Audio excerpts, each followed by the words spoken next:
thing we need to do is we need to decide, can we beat the competition? And when I talk about beating the competition, I don't necessarily mean can we get more subscribers on our newsletter than somebody else. But what we want to do is we want to do some competitor research.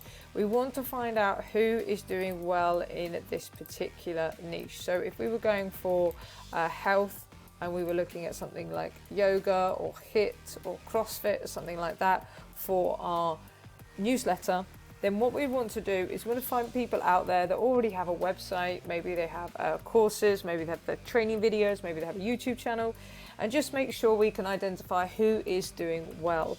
And do we think that we could share similar information, or we could find information that is similar in order to share?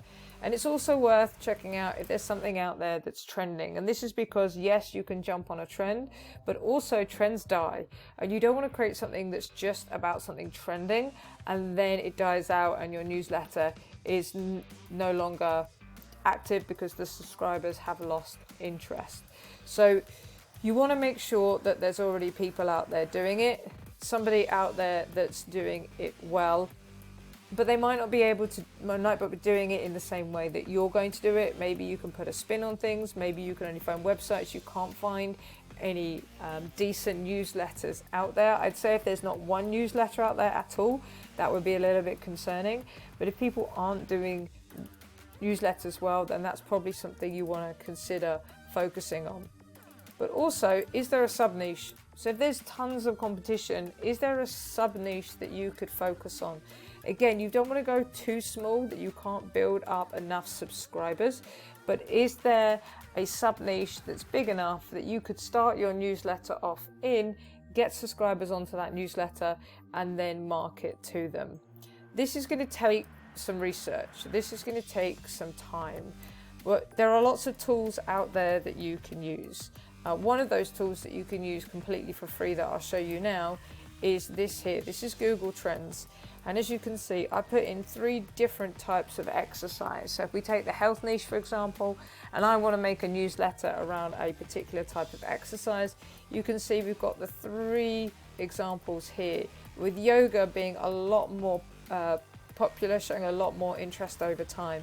And these are pretty consistent. So it might be a fact that yoga is actually a great one because it is very, very popular, but actually it might be too popular and I want to go for a sub niche.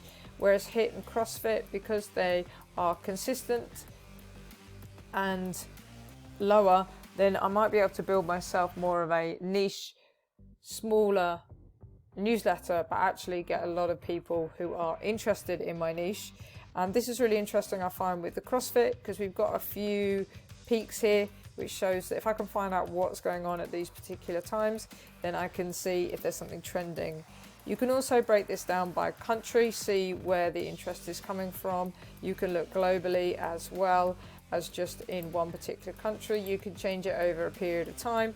So it's a really useful way for you to be able to work out what's going on and inform parts of your research. So we've got a big peak, as we said here, for yoga coming right up here, so we could try and figure out what's going on there. We can see how it's doing globally, if there's other related queries that will help us with our research. So once we've sussed out the competition, we've kind of got an idea of some niches and sub niches we want to target. We actually want to see if people are actually making money